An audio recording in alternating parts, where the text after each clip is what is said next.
dobrodošli u prvi Wild Boars podcast. Moje ime je Boris Živadinović.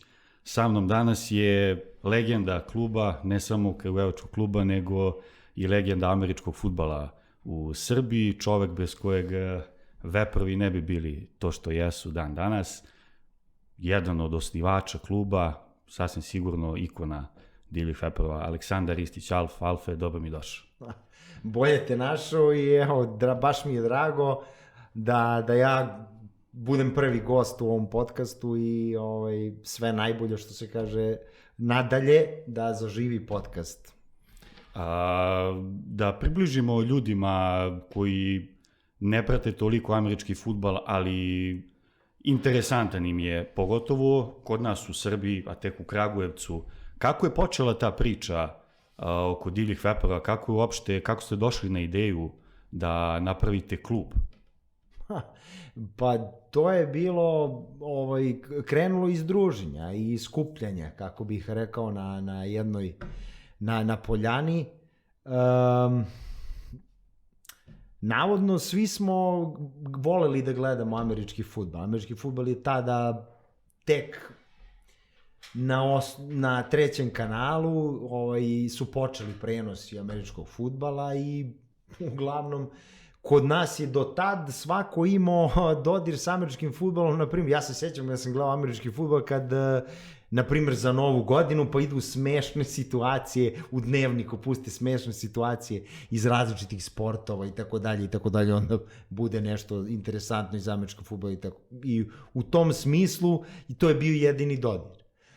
I onda odjednom krenuo je da se prenosi američki fudbal kod nas i malo po malo su ljudi to počeli malo intenzivnije da gledaju i konkretno mi po Kragujevcu smo krenuli da gledamo. I sad, pošto smo ja sam dugo vremena proveo i u drugim sportovima, naročito u košarci sam najviše vremena proveo.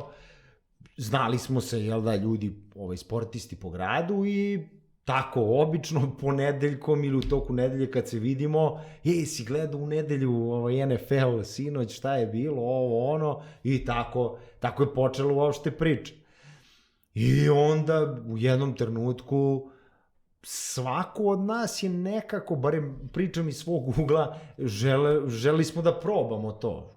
Kad smo naučili malo, da kažem, osnovna pravila i osnovne postavke, bilo bi interesantno da probamo. I sam taj početak se vezuje za braću Ćiriće, Mirka i Aleksandra, koji su igrom slučaja završili školu srednju u Kanadi i imali su loptu. I tako smo počeli da se skupljamo. Prvo okupljanje, počeli smo se skupljamo na tadašnji stadion Kolonije, tu na hipodromu, znači čak nije ni bio stadion kao što je sad, nego na poljani, na hipodromu. Tu smo počeli da se skupljamo. I krenulo je malo po malo i onda, igramo za vikend skupljanje je bilo. Igramo za vikend i onda tako je išla ta priča sa ovim ljudima sa kojima sam inače razgovarao o rezultatima i o utakmicama, koji su znao da prate NFL, jer bi došao da probaš. I tako, svaki od tih dva tabora, pošto smo već imali kao neka dva tabora po 5-6 igrača,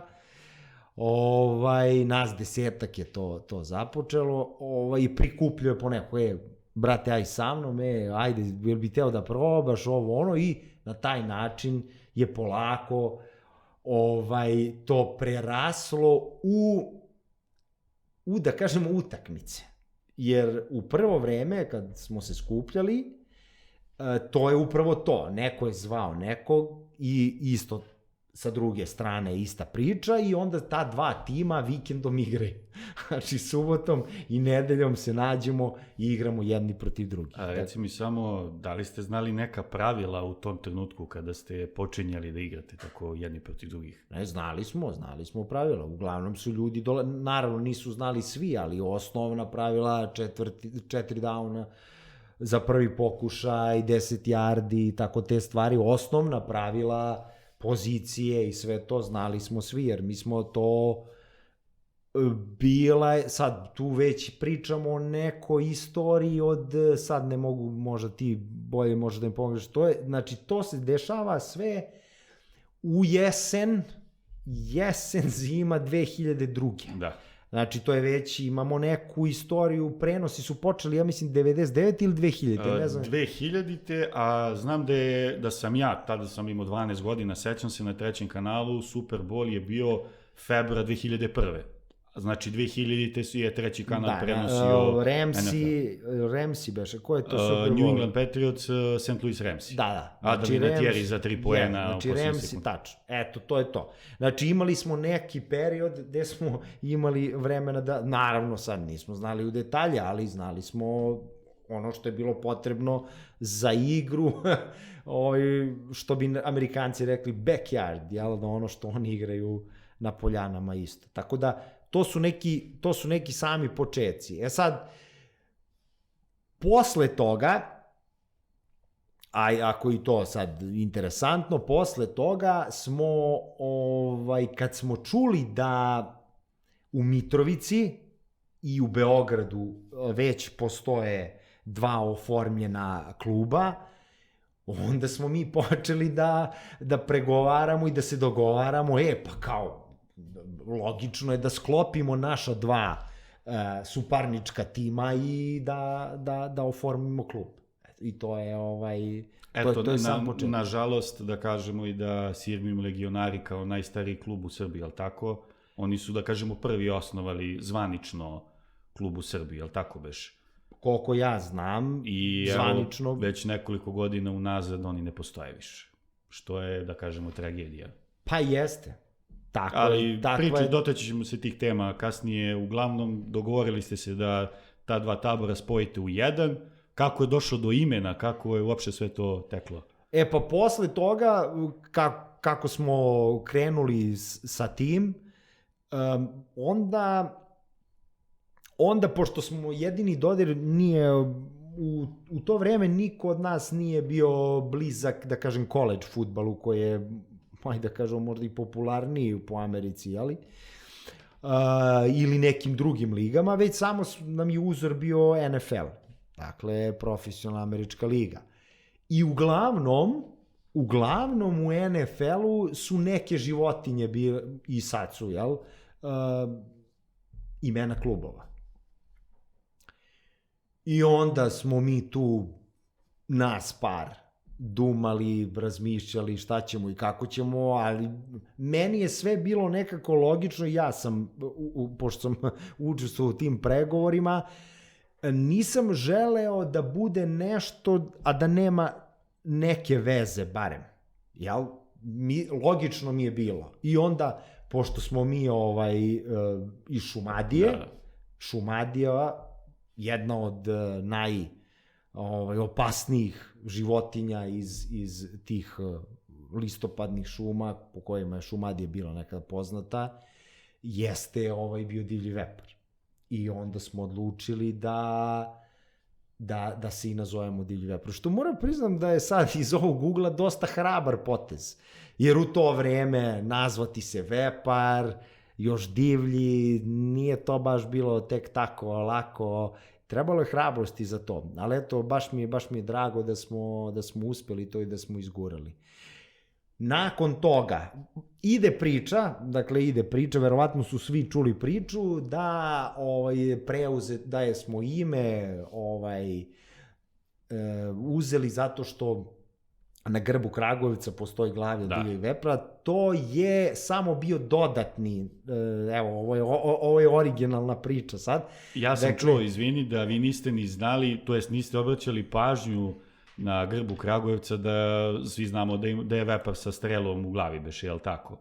Na grbu Kragujevca. Jeste. I ja sam čuo priču da niste obraćali pažnju uopšte na to, da li ste imi tek posle, jao pa jeste, na grbu Kragujevca je glava Vepar. To je samo još više potkrepilo, da kažem, našu odluku da preuzmemo ime Divlji Vepar. Kako je tekla, to jest organizacija kluba, klub je beše morao da se prijavi, sve one procedure koje mora jedan klub da ispoštuje. Prva zvanična utakmica Divljih Veprova je bila sa Sremskom Mitrovicom, je li tako? Prva utakmica američkog fudbala u Srbiji. Prva američkog je protiv Vukova iz Beograda, a koji u to vreme nisu imali ime Vukovi, nisu još se opredelili apsolutno za to ime, pa je tu išao i neki drugi predlozi. Čak mislim da u izveštaju koji je izašao tada u sportskom žurnalu, mislim da je bilo neko drugo ime, Knights, Vitezovi ili tako nešto, ne mogu sada tačno da se setim. Uglavnom, to je ta ekipa, znači to je Vukovi Beograd,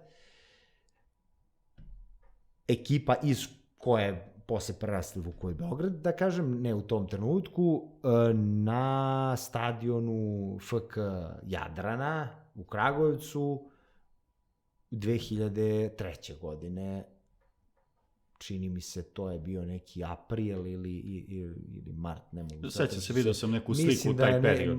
Ne mogu sad tačno se setim, ne pamtim bar te datume, iako bi možda trebalo, evo vidiš, istorijski je podatak, ali ima da se nađe, jel? Sve razmišljam da ne mora, pamtim sve ono što ima da se nađe. Tako da, to je bila prva, da kažemo, zvanična, prijateljska utakmica odigrana u... A sa Sremskom Mitrovicom je bila prva zvanična u novoformiranoj ligi ili kako već? Ne, posle smo isto s njima igrali jednu tog tipa isto, ali u Mitrovici. Eto. Tako da tu smo se svi, i oni su isto takođe uzvratno igrali sa Beograđanima, ali to sad već ne mogu da setim kad tačno, tako da je to ta prva, izukrštali smo se svi. Kada je formirana liga i koliko klubova je u tom trenutku ta liga imala? Da li može setiš? Teško da mogu da se setim, osim od ova 3 tima, ali prva zvanična liga je 2004. godine, igrana bez opreme. Da, to je moje sledeće pitanje. U tom trenutku dosta ljudi i ne zna da ste vi u tim početcima igrali samo u šorcevima, majicama, bez ikakve zaštite. Znači, to je bio fudbal, kao ragbi je to izgledalo u tom trenutku. Pa tačno, izgledalo je kao ragbi, ali su bila pravila američkog fudbala. I tu smo, to je bilo dobro za učenje, da kažemo, pravila.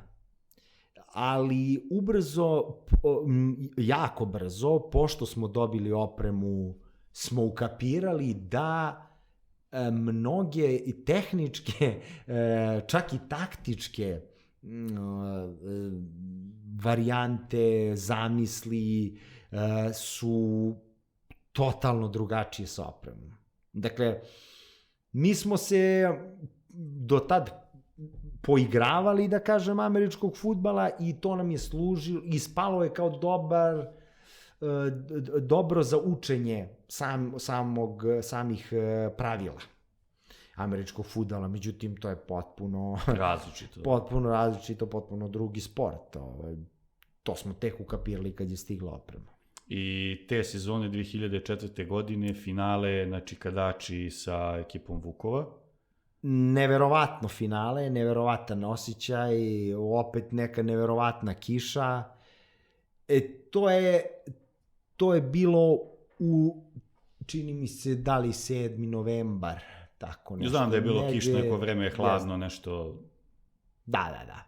Baš je bilo i teško, malo poteže za igru. ali za nas je to bilo izuzetno lako, jer jednostavno to je neverovatan osjećaj. To prvo finale, igramo na glavnom stadionu Čikadače, došli su veliki broj ljudi je za to vreme došao da nas gleda. To je jedan zaista nezaboravan osjećaj, ne znam kako bih mogao glupo i pričati o tome, jer ne mogu uopšte da prenesem tu impresiju, ali uglavnom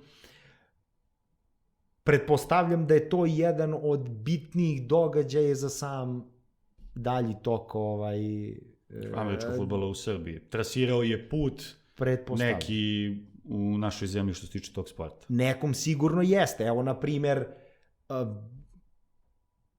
neki ljudi, na primjer, evo i sad glavni trener Predrag Šćekić je bio na tribinama na toj utakmici. Dakle, sigurno su neki ljudi inspirisani tom utakmicom kasnije i došli da budu članovi kluba. Ti si u tom trenutku imao 25 godina, je li tako već? Da. Sada imaš koliko? Sada imam 44 pune. I još uvek si aktivan igrač i postigao si touchdown u prvom kolu ove sezone i tako si postao najstariji aktivni igrač u istoriji lige koji je postigao touchdown. Pa, eto, još jedan, da kažem, blagosloven sam tim. Ali evo, vidim, pojavili su se ove sezone, igraju neki igrači koji su stariji od mene, tako da ima šanse i da oni preuzmu taj rekord trenutno. Doći ćemo do te teme. Što se tiče situacije posle toga, posle te 2004. godine, američki fudbal je kod nas krenuo da se razvija. Polako, ali sigurno. Oprema je došla, koja godina beše? 2006. 2007. 2005. godine. Taj prvi susret naših igrača ovde sa opremom, sa treneri su dolazili iz Amerike da bi još više približili taj sport nama, da bi nas naučili svemu i svačemu. Kakav je tvoj utisak bio u tom trenutku? Da li je to poprima neke druge dimenzije? Kako je to bilo? Pazi, to je za mene lično, to je bilo jedno fantastično iskustvo.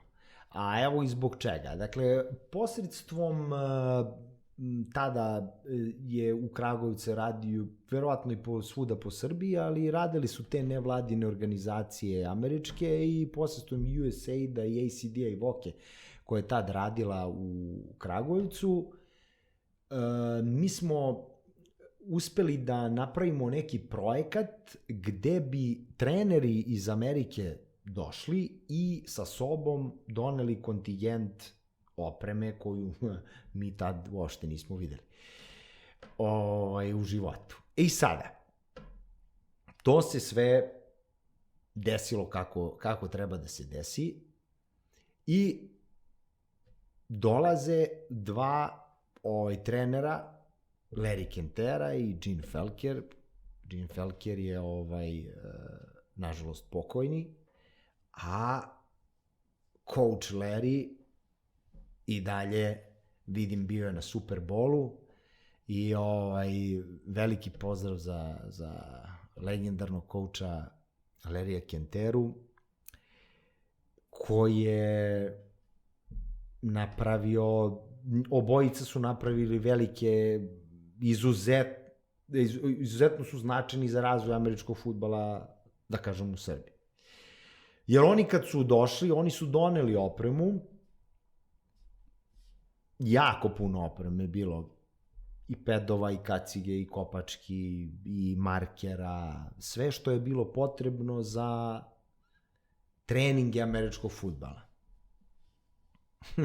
A sjećam se to, moram da se vratim sad na malo prethodno vreme, jer sjećam se da sam stalno pred ove utakmice i u to vreme kad smo se spojili, jer ja kažem, imao sam nekog iskustva u sportu i kad smo se spojili, kad smo zapravo napravili klub, sjećam se da baš mi i Ćira, kad sam pričao jednom s Ćirom, kaže, stalo si nešto dosađivo, kad ćemo treniramo. Jer u smislu, ja sam uvideo, jer mi i dalje kad smo se spojili, mi smo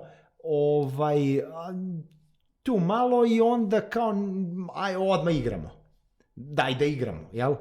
Svaki trening je tako izgledao. A ja, pošto kažem, imao sam nekog iskustva, ja sam stalno nešto zaluđivo da, ljudi, dajte, ne možemo da igramo, niko ne igra, utakmicu igraš na utakmici, to možda na kraj, zadnji deo treninga ili šta već. Dajte ljudi da treniramo nešto, ne možemo ovako.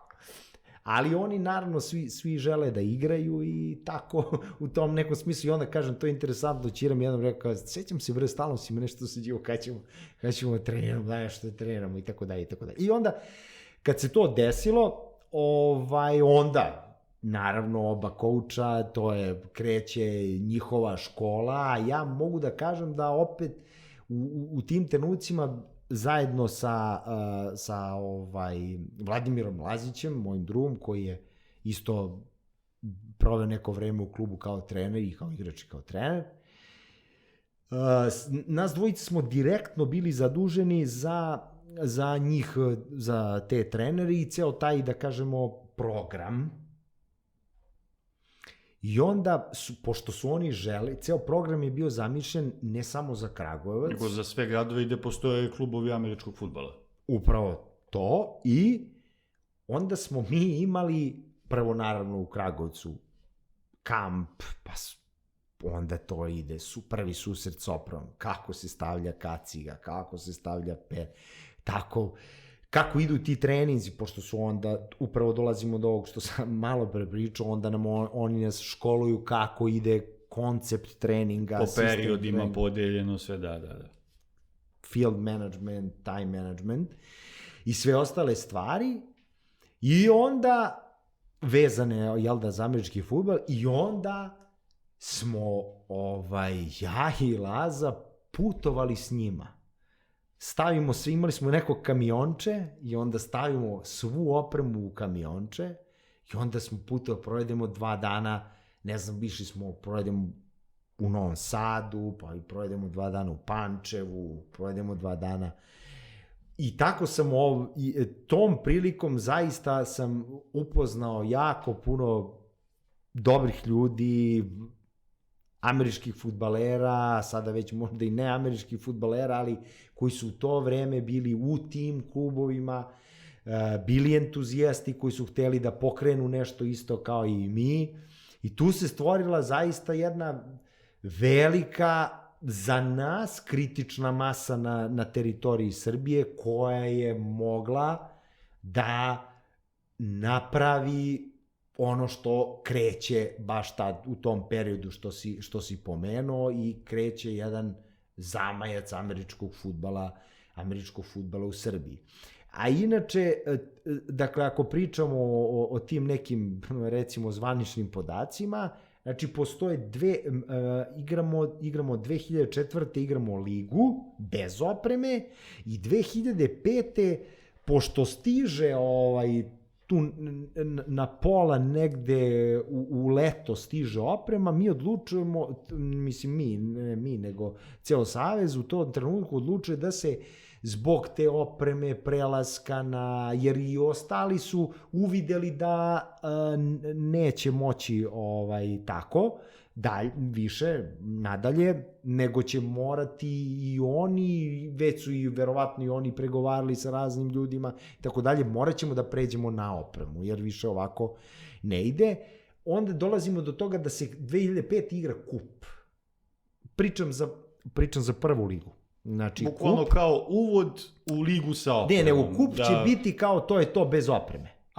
Bez opreme. Kup, da, znači 2004. i 2005 kup je poslednji kao, pošto i 2005. stiže ta oprema i već kao rešeno je, ajde da odigramo ne kao ligu, nego da bude kao neki kup, ne kao neki, nego zvaničan kup državni, da ne zovemo to liga i da to bude kao, to je to što se tiče igre bez opreme.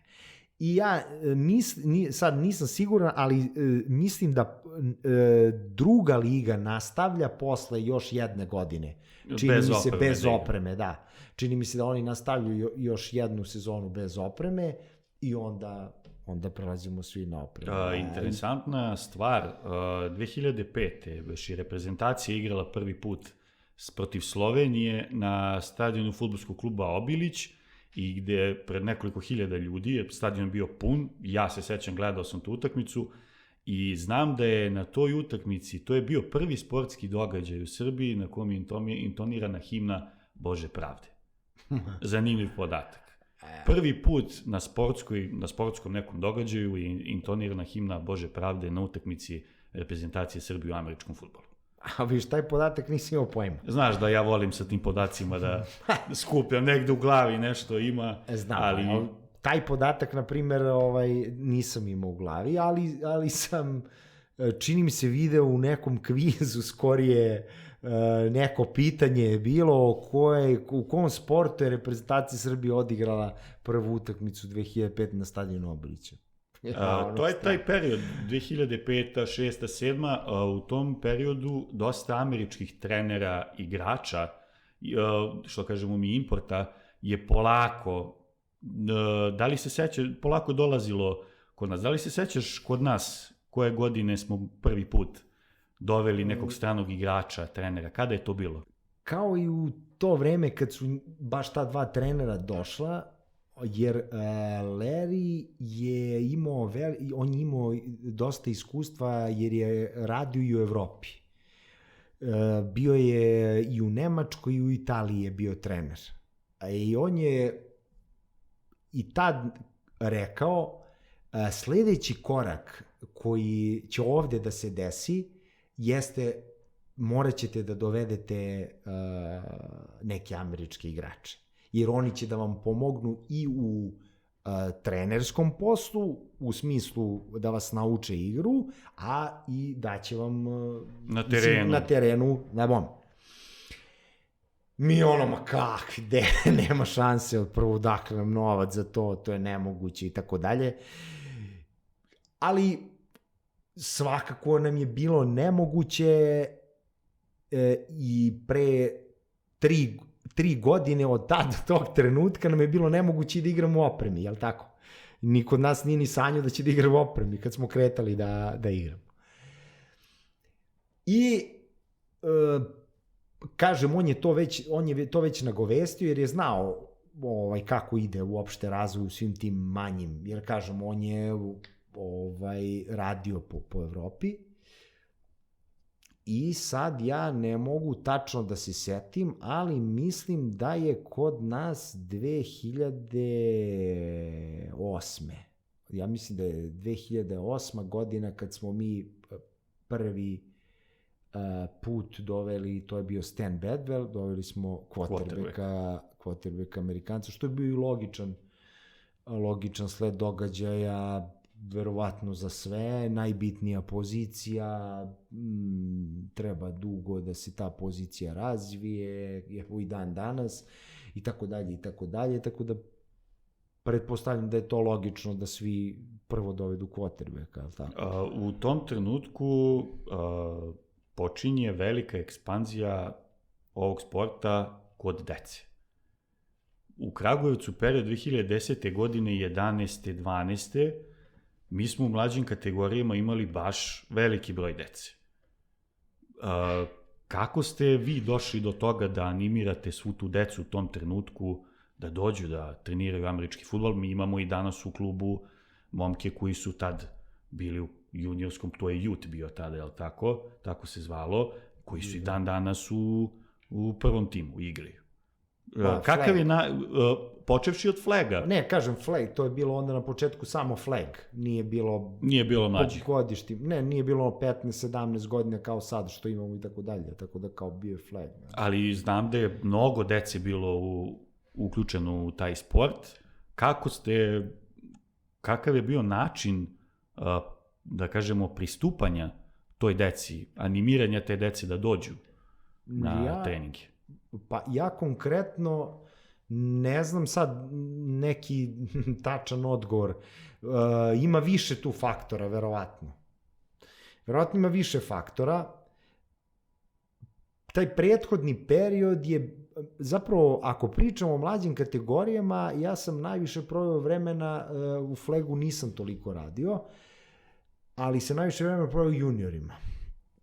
Proveo sam par sezona, sigurno dobrih par sezona kvalitetnih u juniorskom programu. I zapravo i jeste, to je možda i prvo kod Veprova i bilo. Prvo su krenuli kao neki mlađi, onda bi imali taj juniorski tim, pa tek onda je kasnije počeo flag, kao ajmo i za najmlađe, kad je došlo došli i ti interesantni kad su se pojavili. Ali sad konkretan odgovor na to tvoje pitanje, kad malo bolje razmislim, nisam siguran da imam. Prvo, nažalost, drugačije vreme je bilo, promenilo se vreme, mnogo su, mislim da su sad manje u svim sportovima deca zainteresovana, da kažem, za sport, generalno za sport, a poprilično za američki fudbal, koji ima svoje specifičnosti. U to vreme nisam siguran da smo imali neku, jednostavno mnogo je veći bio entuzijazam i nas koji smo igrali, da kažeš, nešto ozbiljnije, ili da kažemo prvu ligu, tu seniorsku, i tu je bio veći entuzijazam i samim tim verovatno je bio i veći entuzijazam kod mladih ljudi koji su hteli takođe to da probaju. Sa druge strane, tu je verovatno bilo, ja gledam sad prvu generaciju gde mogu i da kažem ja da se svrstavam, u prvoj generaciji kad smo se mi skupljali, kako je sve počelo, je jako bio veliki broj ljudi koji su se bavili već nekim sportom. Ili su se bavili već nekim sportom, pa su prekinuli iz nekog razloga, ili su i dalje bavili tim sportom, a dolazili su i na američki fudbal. Mahom basketaši. Pa sad, da li je to logično ili je, ne znam, jeste, bilo je najveći broj bio košarkaša, da, slažem se. Ali sad ne znam da li je to slučajno namerno, ali tako je možda, tako i u Americi kad pogledam, dosta eto, pratiš i sam znaš da dosta igrača ima ponude, na primer, kad prelazi iz high schoola na college, ima ponude i za jedno i za drugo, ili uzme po pola stipendije i tako dalje i tako dalje. Tako da mi jesmo se posle trudili i pravili smo i neke turnire. Na primjer, jedne godine sam sam bio u medicinskoj školi, svako je uzeo po neku školu gde će tu da napravi neku malu promociju, da drži par treninga i da oformi neku malu ekipu koja je zainteresovan, i onda ta deca igramo srednjoškolski turnir. Isto neko iz kluba je otišao u neke druge škole, u sve srednje škole po Kragovicu, i onda smo napravili turnir u flagu. I sad ima igrača neki koji su se pojavili na tom turniru u flagu i dalje igraju sad u seniorskom timu. Sad, imali smo te akcije, trudili smo se na neki način, ali siguran sam da su se trudili i ljudi u drugim mestima u Srbiji. Nemam, da sad uvid u to, ali jednostavno imam kompletnu sliku kakva je trenutno, i sad složit ćemo se da sad trenutno slika američkog fudbala u Srbiji nije kao slika američkog fudbala pre 10 godina. Tako. Sad, nemam, opet vraćam se na to tvoje pitanje, mogao bi baš dosta da razradim tu temu sada, ima jako puno faktora koji utiču na to zašto smo tad imali dosta dece, a sad u ovom trenutku nemamo ni približan broj te dece. jako puno faktora i jako ozbiljna tema za možda neki drugi podcast, ako me opet pozoveš.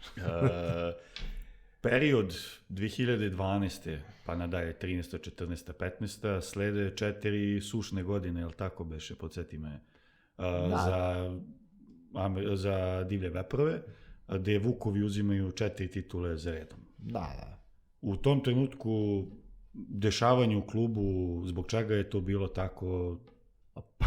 Prvo imamo katastrofalnu 2007. čini mi se, to je prva godina gde mi... Gde beše pola tima je otišlo u jednom trenutku. Jeste, ali ta 2007. interesantna, čini mi se da nismo imali nijednu pobedu ili tako nešto.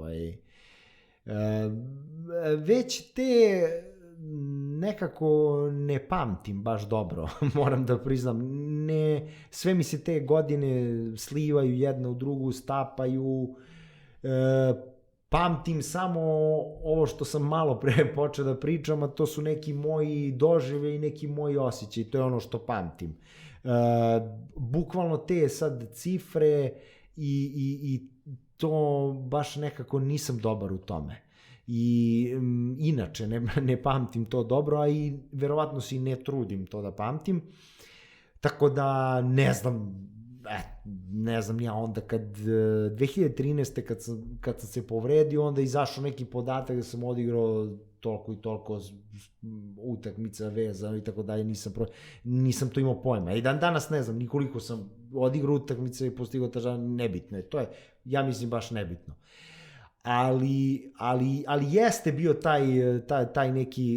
taj neki period, što je i normalno, jel tako, to je normalno u svakom sportu, to je normalno u životu, niko ne može da osvaja non stop, da non stop bude na vrhu.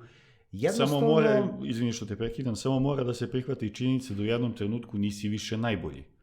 I da ne treba posle toga da kloneš i da klub se raspada, nego polako zbiješ redove i kroz sezonu 2-3 nije bitno, ponovo praviš iste uspehe.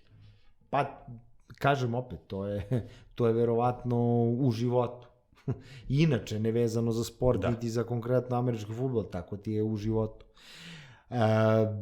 Tačno je to i teško je, evo sad ako mogu da kažem, i teško je to bilo i verovatno je svakoj ekipi to teško koja je naviknuta na velike, da kažem, velike uspehe. Ali je nezgodno je kad si dominantan neki period i sad odjednom ne mogu da pobedim utakmicu. To je opet neka komplikovana priča za možda neki potpuno specijalni podcast koji će da se bavi samo konkretnom igrom u američkom fudbalu i šta se tu sve dešava. A posle tog perioda slede 4 godine za nas isto uzastopne titule, je tako? 2016. do 2019. mi smo osvajali titule. Te 2019. ja sam došao u klub, sećaš se i našeg razgovora i kako je sve to počelo i zahvaljujući tebi, ja lično evo i dan danas sam tu u klubu, zahvaljujući tvom pristupu pre svega, nije ništa drugo u pitanju, jer sam tvoj pristup da si ti mene odvojio na stranu kad sam ti ja pitao za običan ranac sa loptu koji je u obliku lopte za američki fudbal, gde si ti se sklonio pored onog bankomata, gde si čekao red, odvojio me na stranu, popričali smo pola sata kako smo se dotakli američkog fudbala, prvi put u životu se vidimo i... Dobro, sad da ne budemo nedorečeni, treba da ispričamo, jel? Taj događaj, što je opet super stvar i meni opet to baš odlično i strava priča. Hoćeš ti da ispričaš? Slobodno, izvoli. Opet ja sam kao gost, mnogo pričam, daj ti nešto kaži. Mislim, dakle, situacija je krajnje potpuno stojim na bankomatu i igrom slučaja na leđima nosim ranac od mog sina, moja žena mu je kupila neki ranac koji je u obliku lopte za američki fudbal. Ali je tako nekako dobro urađen da je zaista i ta boja neka kožna i tako dalje i tako dalje. I sada ja stojim na bankomatu i podižem novac tu za Šami, Liki, za mene, kao, znaš, mogu da te pitam nešto, znaš, ja pratim američki fudbal ali nikako ne mogu da dođem u kontakt, znam za veprove i sve to, nikako ne mogu da dođem u kontakt. Ja sam znao u tom trenutku ko si ti, ali nisam te znao lično. I onda rekao, hajde iskoristim priliku da pitam čoveka kad je već tu, jer nisam te vidio u naselju ovamo nikad. I tad sam te prvi put video u naselju. I zato sam ti pričao i on rekao, hajde iskoristi priliku, pitaj čoveka. Eto, iskoristi priliku, to je dobra poruka.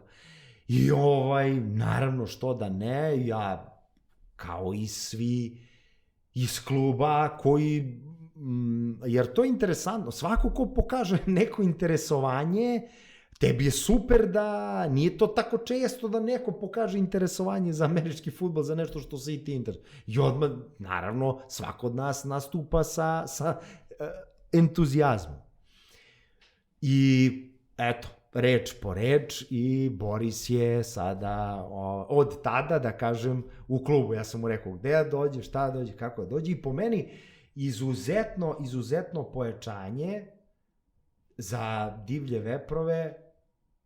To je po meni jedno od većih pojačanja koje smo mi dobili u vidu tebe. Evo zašto. Zato što, mislim, evo mog mišljenja zbog čega je to.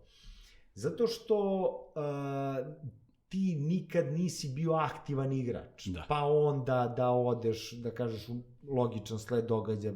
Ti si došao i meni je to bilo fascinantno, da neko uđe i kaže, ja hoću da treniram za trenera, hoću da učim da budem trener.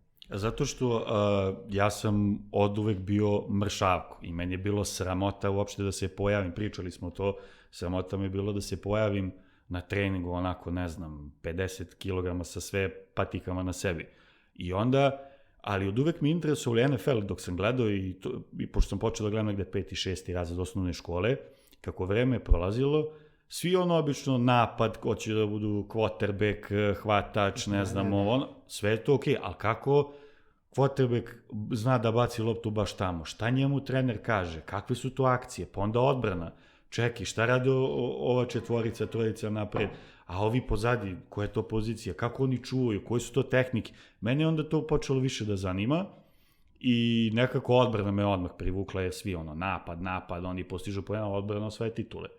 I mene je odbrana privukla i od prvog dana kad smo se seli, ti si mi rekao sutra toliko i toliko trening, ja sam došao, momci su svi to prihvatili. Prvi mi je bilo čudno, nije igrač u pitanju, nego čovjek koji hoće da bude trener. I evo, 4,5 godine posle toga ja sam i tu, što mi daje šlagvort za dalju priču. 2019. smo poslednji put osvojili titulu, je li tako? 2020. svi znamo šta je bilo, igrali smo onaj touch fudbal, nećemo toliko o tome. 2021. godine sezona za zaborav generalno, za nas u polufinalu beše smo ispali od Banat Bullsa. Onda tih godina, to jest te godine, mi dobijamo veliki broj dece.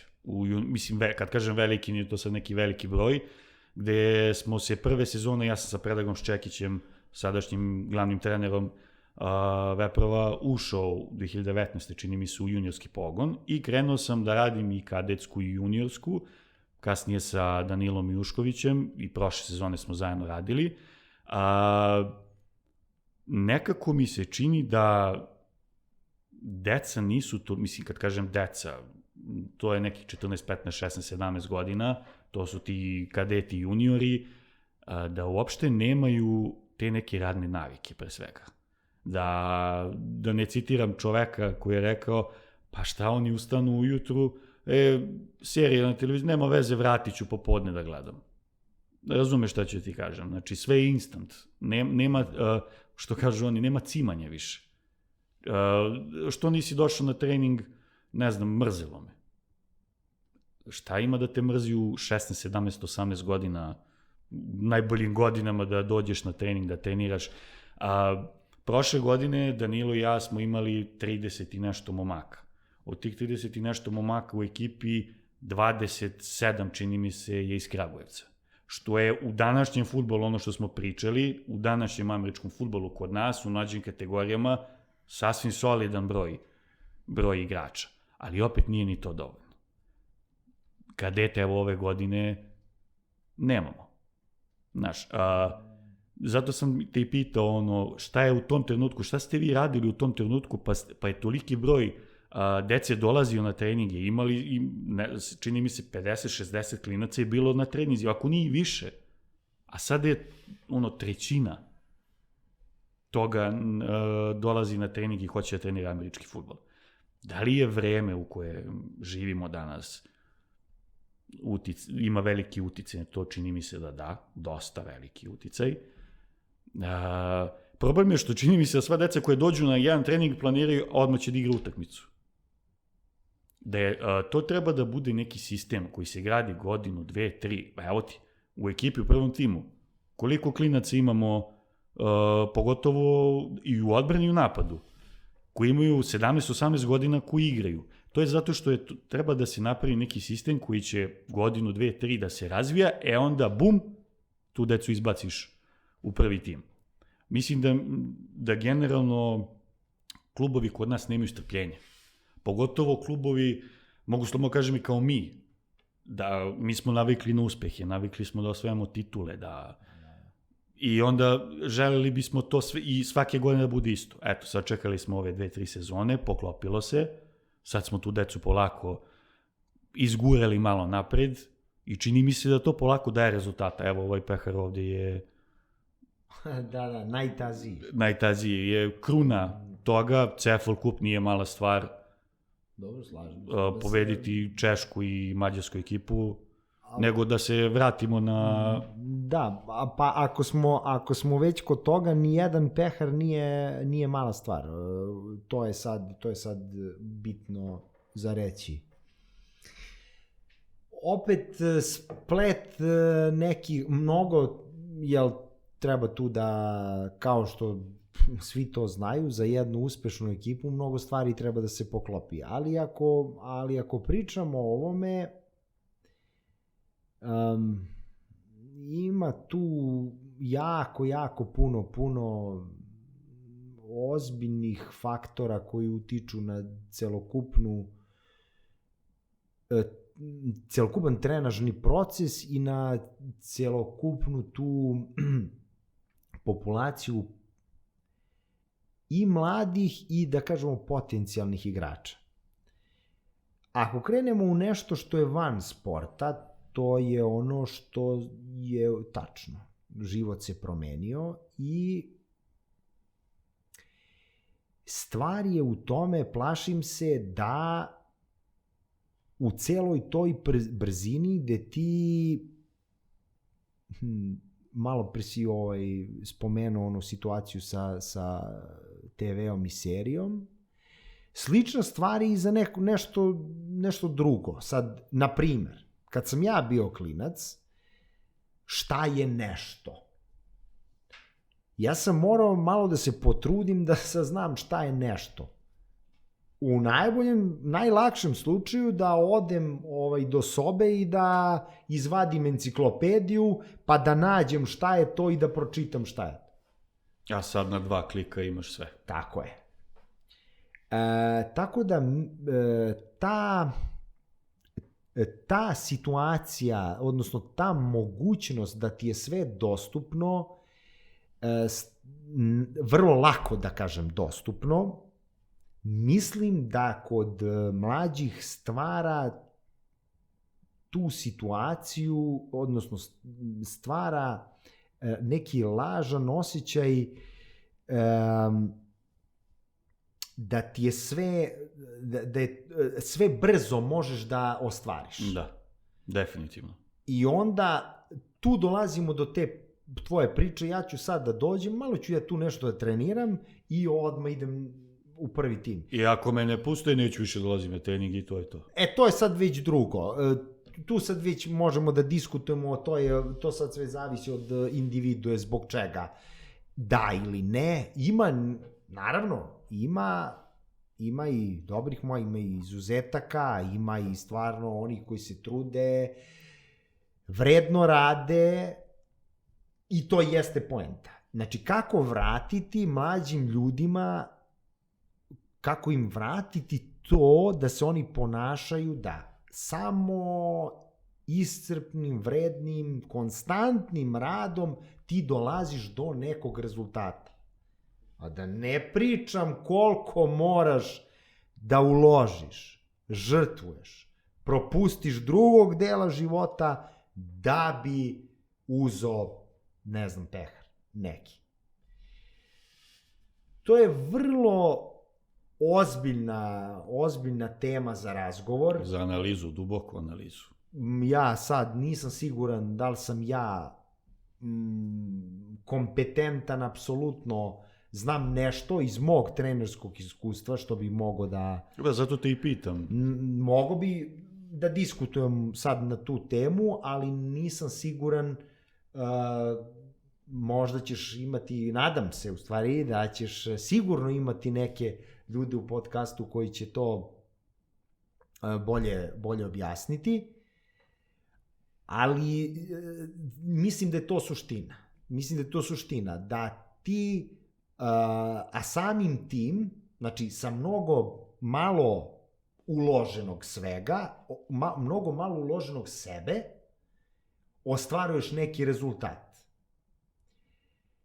Samim tim, mislim, sa kombinacijom trenutnog stanja da je mladima i starijima, ali fokusirali smo se mlade, sve dostupno. Manje više ti je sve dostupno. Plašim se da idemo ka tome da ti ćeš sve manje da ovo ceniš. Ako razumeš šta hoću da kažem, mislim da sam dobro objasnio. Onda u nekom trenutku će onda da ti postane sve jedno da li si osvojio ili nisi. Ili da li si uspeo ili nisi. Na kraju kraja, ne mora ništa ne osvajaš. Ali da li si uspeo ili nisi. I onda dolazimo do toga,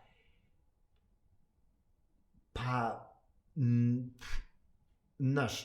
nije mi baš, sve mi je jedno da li ću da odem na trening ili neću. Sledeći. Sve mi je jedno da li ću otići na sledeći trening. Umesto, ja moram da odem na sledeći trening da bi bio bolji, to je isto dobra priča. To je isto dobra priča o igračima koji svi žele da igraju. Jel' tako? I mislim da igrači dolaze na trening i misle da će da igraju za vikend. Da. Jel' tako? Znači, ja sam bio na treninzima, ja ću biti čak ne moram da nego bit ću u sastavu, slačim se, kao na rosteru, kažemo na rosteru ili slačim se na drugim sportom, slačim se za vikend. Ali to nije poenta. Poenta treninga nije to, nego je poenta treninga da ti dolaziš na trening da bi bio bolji.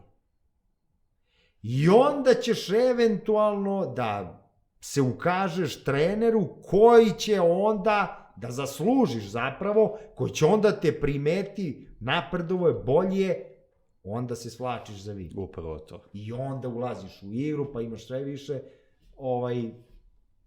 playing time, odnosno vremena provedenog u igri. I to je neki put kojim, ja mislim, mladi igrači treba da idu. Apsolutno se slažem. A to je sad u ovom novom vremenu, u ovim novim vremenima vidjet ćemo da li je to suštinski i ostvarivo. Jer isto jedna tema za razmišljanje, što sam i sa nekim drugim trenerima pričao, nisam siguran da ćemo uspjeti, da li nove generacije koje dolaze, poprilično sam ubeđen da će morati na neki način metodika treninga da se menja. Jer vidim da oni ne mogu da treniraju kao, na primjer, što smo mi trenirali. Da, slažem se. Ima istinu u tom, slažem se. Dakle, treninzi će, verovatno metodika treninga će morati na neki način da se menja. Jer vidim da oni jednostavno nije ne mogu, nego jednostavno ne na taj način. Da se dotaknemo sadašnjosti, znači današnjeg vremena u američkom fudbalu ovde u Srbiji. Pre svega, kako ti se čini novi format takmičenja ove sezone kod nas? 2 grupe, 7 ekipa, nažalost 7 ekipa, svedoci smo da se klubovi polako gase, ali to je već tema za neku drugu priču. 7 klubova u 2 grupe. U prvoj grupi Wild Boars, Vukovi, Blue Dragons i Wild Dogsi. U drugoj su Požarevac, Kikinda i Bukurešt. Svako sa svakim. Interesuje me tvoje mišljenje o tom novom sistemu takmičenja. Pa, moje mišljenje je odlično obzirom kakva je situacija. Nije tu baš moglo previše da se izmisli neka topla voda sad ponovo. Nema šanse. Znači, to je ono što je trenutna situacija i to je što je. To je odlično po meni. Mislim, nije to opet, niko to ništa nije izmislio. Jednostavno, i za vreme svuda kad gde pogledaš, mora da bude dobra liga da bi bio, kvalitetna liga da bi imao, i mora da imaš jake utakmice da bi tu bili jaki timovi. Moje, da se nadovežem na ovo pitanje, a tvoje mišljenje o inostranim ekipama, kao što je Bukurešt, na primjer. Igrali smo sad protiv češke ekipe, protiv mađarske ekipe. Tvoje mišljenje o tim ekipama u našoj ligi? Da li oni, iskreno, evo, moje mišljenje je da oni sigurno podižu nivo fudbala, ali opet mi gubimo ekipe. Znaš, i to je negde ono vaganje 50-50. Jeste. Jeste problematično. Dobro pitanje. Iskreno, ja kad smo počinjali, eto, jer te 2006. je 2006. je bila je CEFA liga. Da. Ali tako, umesto, zapravo mi smo igrali tu CEFA ligu umesto domaćeg prvenstva, ali tako. I igrali su Beše Ljubljana Silver Hawksi. Da, igrali su, znači Silver Hawksi iz Ljubljane. Tako da, iskreno rečeno, posle toga, u periodima 11. 12. ja sam se sve nadao da će, jer to je izgleda neminovno. Evo, ja kad gledam košarka, Jadranska liga, znači, vratili smo se na neki okvir stare Jugoslavije, ali tako? Čak i kad gledam ove serije i filmove, vidim naši glumci snimaju sa našim, to su koprodukcije, jer malo je, svako za sebe je malo tržište. Tačno. Ista stvar je verovatno i u sportu. I ja sam se nadao u tim godinama da će na tom entuzijazmu i tom celom zamajcu da se i komšije povezu, pa sam mislio da će biti barem 2 ozbiljna kluba u Hrvatskoj, Slovenija, u Bosni da će se formiraju, Crna Gora, Makedonija. Očekivao sam da će i oni napraviti, evo, Bugari, u Bugarskoj postoji, imamo Balkansku ligu. Evo, da, imamo sad, ali, da, znači, ja sam, recimo, ta Balkanska liga je meni bila neka, ja sam mislio da ćemo mi, da napravimo prvu, da kažemo, ligu, da to bude ta Balkanska liga, da bi imali 7, 8, do 10 u par grupa ozbiljnih timova, gde bi svake nedelje bilo nezgodno. Da, ali i meni se sviđa ta ideja, ali problem je logistika pre svega. Slažem se, to jeste, ali sad nema ni timova. Ako pogledamo, nisu komšije, mi smo se, da kažem, i dalje držimo, a komšije nekako nisu to ispratile. Čak nisam siguran ni u Sloveniji kakva je trenutno situacija, znam da imaju neku svoju domaću ligu. Više su se fokusirali na flag. Definitivno je američki fudbal više gravitira sad ka flagu i to je očigledno. U Hrvatskoj postoji klub Zagreb Patriots koji su prošle godine igrali Balkansku ligu, pobedili su i Novi Sad u Zagrebu, koliko se sećam.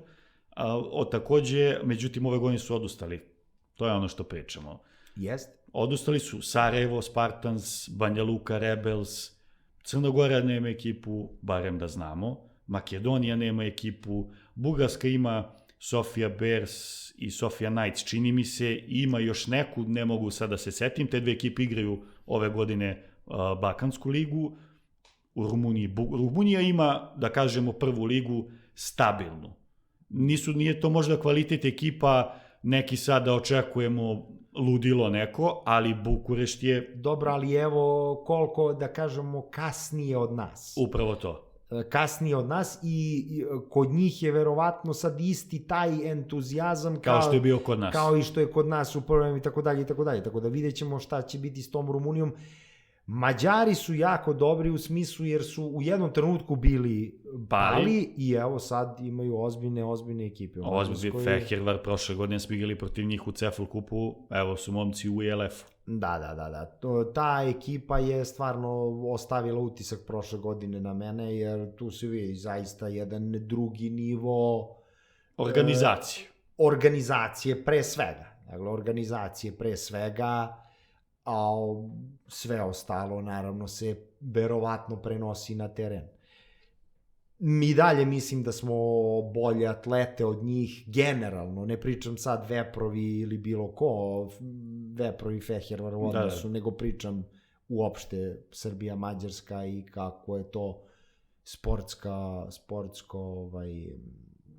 kakvi smo sportisti generalno i dalje mislim da smo bolje atlete, tako da imamo bolji potencijal u tom nekom smislu. Ali jednostavno moramo primetiti, slažemo se da je prošao je entuzijazam u američkom fudbalu u Srbiji, sad bi moralo na nečemu drugom da se gradi ozbiljnost. Dakle, ako želimo da budemo, ako gravitiramo ka tome i težimo ka tome da jednog dana, ko zna, da i EFL zaigramo kao sad najbolja evropska liga. Moje sledeće pitanje je tvoje mišljenje o Evropskoj ligi fudbala. Igrali smo pre 2 godine protiv Vienna Vikingsa, oni su prošlogodišnji šampioni, da ne pričamo kakva je to organizacija, sve, kakva je to ekipa, ali tvoje mišljenje generalno o toj ligi ovako... Pa ne znam, nisam sad direktno bio uključen u tu ligu i ti bilo šta, ali mogu samo da kažem nešto odlično je, mislim, to je odlična ideja, da su svi najbolji, kao recimo Liga šampiona, da kažeš, u fudbalu. Meni je to pandan, u Americi imaš NBA, u Evropi imaš Euroligu, ovamo imaš NFL, ovdje imaš Evropsku ligu fudbala. Tako nešto. Tako nešto, da bome, naravno da je to super stvar.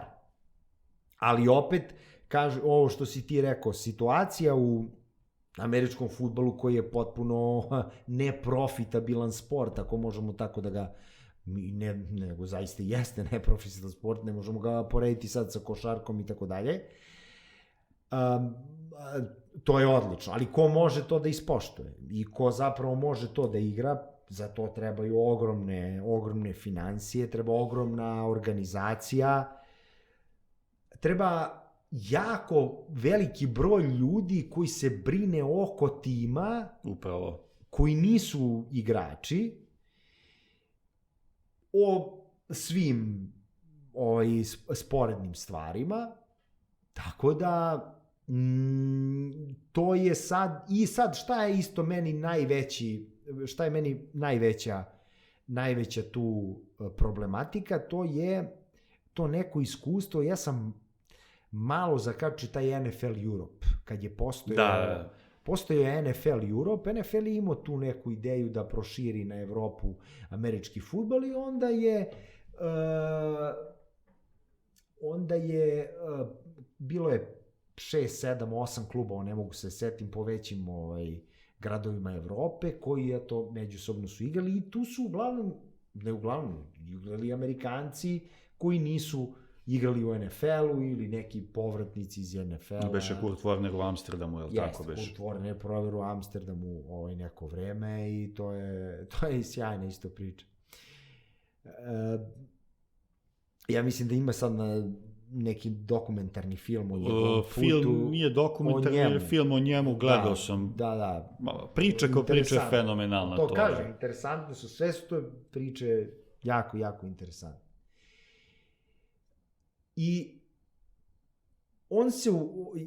moje lično mišljenje je da se on ugasio, jer to više nije bilo profitabilno, verovatno, jer niko... To je biznis. Prosto jednostavno. Jeste, ali na kraju nisu hteli ljudi nisu hteli da dođu da gledaju 50 Amerikanaca koji igra protiv 50 drugih Amerikanaca. Da. To je moja poenta. Ko će gledaju homegrown players. Jer evo sad, trenutno kakva je situacija kod nas, najveći broj publike je nečiji roditelji, braća, sestre, rođaci, pa povede i nekog drugog i tako dalje, i onda se napravi neka kritična masa. Jel' tako? Sad, samo se plašim da ova Euroliga sada, jer ne znam koliko je, ne znam koliko smeš Amerikanaca i još plus evropskih igrača i tako dalje, i tako dalje. Samo se, mislim, toga plašim da to ne doživi neku sudbinu NFL Europa. Mene tu, da kažem, brine, mene, kao lajka, jedna stvar, da ostanemo, pogotovo na ovim prostorima, bez igrača.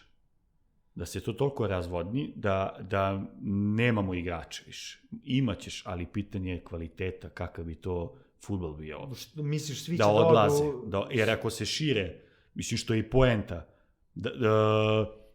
svi, lupam, srpski igrači, svi koji su dobri, odlični, oni su u LF-u. Da, oni će želeti da igraju tu ligu. Upravo to.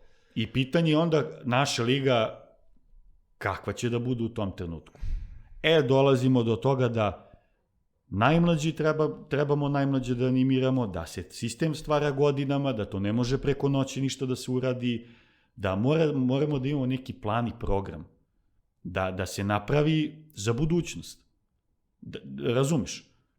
Pa, jasno mi je, nisam o tome razmišljao, moram priznam, opet, isto ko što ti reči, ja sam potpuno laik, ali nisam o tome razmišljao, ali logično je da svako bi želeo da igra najbolje, jel? Tako da svaki igrač, pravo svakog igrača. Pravo svakog igrača je da želi da igra najbolje, da, što da ne. Da li će to da odvuče sav kvalitet? Pa, vidjet ćemo. Nisam siguran da to... Treba će vremena da se malo ta lokomotiva zahukta te cele organizacije, jer to je ozbiljna velika organizacija. Ako pričamo na nivou, ajde nek bude i 10, ja ne znam koliko sad ima klubova koji igraju tu Euroligu, ali... 15, slagaću te, ne znam tačno, ali... Ali ako se onda uđe u grupe, pa putovanja... Evo i sledeće godine je Madrid zvanično dobio mesto. Ekipu da igra. Da, to, kažem, zahteva ozbiljnu organizaciju, zahteva ozbiljne... Ali evo, imamo i druge primere. Nažalost, imamo Istanbul koji prošle godine igrao, a ove godine ne može. Ne igra čak ni Tursku ligu, koliko sam video nešto. Nešto sam pratio ovako sa strane i nigde nisam mogao da naći. To je opet interesantna priča. A oni su, eto, na primjer, oni su koleđ. Da. Oni su, na primjer, koleđi imaju odakle da crvi, čak imaju i koleđ ekipu pored ove senior, ove takmičarske ekipe i opet imaju odakle da crpe igrače, a opet nemaju neki kvalitet, da kažeš, tog tipa da mogu da izdrža da igraju, jel? Opušteno tu Euroligu. Opet možda tema za neki drugi razgovor. Za kraj, tvoje viđenje američkog fudbala ovde u Srbiji kroz nekih par godina. Šta očekuješ? Ne mogu ništa da predvidim, jer kao što sam ti rekao na početku, nisam mogu da predvidim da ću da igram uopšte u opremi, a kamoli nešto drugo. Da ću sve ovo da proživim. Definitivno je ovo, ali opet bi se pozvao ne samo na američki fudbal, nego na kompletan sport trenutno u Srbiji. Nije baš tako dobra situacija, jer upravo to nema dece u onoj meri u kojoj bi trebalo da se bave sportom. Nažalost, moram i ovo da kažem, nema ni trenera. Nema ni dobrih trenera koji treba sve to da sprovedu, jer opet kažem, te brojeve ne pamtim, ali ti rezultati su najmanje bitni. Kroz ne znam koliko godina niko neće ni znati koliko smo osvojili, biće negde podatak koji piše i možeš da nađeš koliko smo, ali poenta sporta je zdrav život, zdravi ljudi. To je poenta sporta. Po meni. Sve ovo je ekstra, ali kroz sve to se kališ, kuješ, oplemenjuješ i postaješ prava ličnost. To je sama poenta po meni. Sad, usled onog što smo malo prepričali, drugog vremena, drugih faktora, opet moram da podvučem, neimanja dobrih trenera. Situacija nije, ovo nismo se dotakli, opet posebna tema za roditelje. Specifičan odnos, novi specifičan odnos roditelja to je tek priča prema za sebe. toj deci koja se bave sportom i njihov odnos prema toj deci i prema samom sportu. To je posebna priča. Tako da užasno veliki broj ozbiljnih faktora koji utiču na samu budućnost ovoga što sam upravo rekao, čemu sport treba da stremi i na kraju krajeva i služi.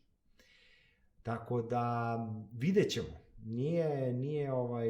Nije to, možda je, ovo su samo napomene, naznake, da budemo oprezni i da znamo na čemu, nemoj da budemo sad oni koji neću dođemo u sledeći trening, sve mi je jedno.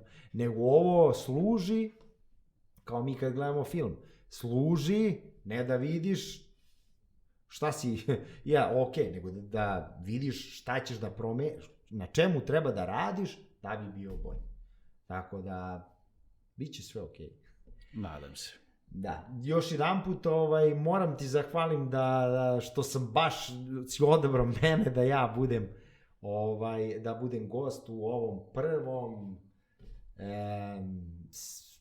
vanserijskom podcastu, pa eto, možda... To je bio neki logičan sled događaja, Alfe, ti si tu i dalje si u klubu. Dobro, evo, ja kao živeli, pa da me zoveš opet, evo, živeli pa da me zoveš u 100. da gostujemo. Da će Bog. Alfe, hvala ti još jednom što si izdvojio svoje vreme, znam da si zauzet, da imaš milion obaveza, plus treninzi, da ne pričamo o tome tek. Hvala ti puno još jednom, a vama, dragi slušalci i gledalci, ako vam se svidela prva epizoda Wild Boars podcasta, molim vas, subscribeujte se, šerujte, lajkujte ili šta već, pa se vidimo narednog puta.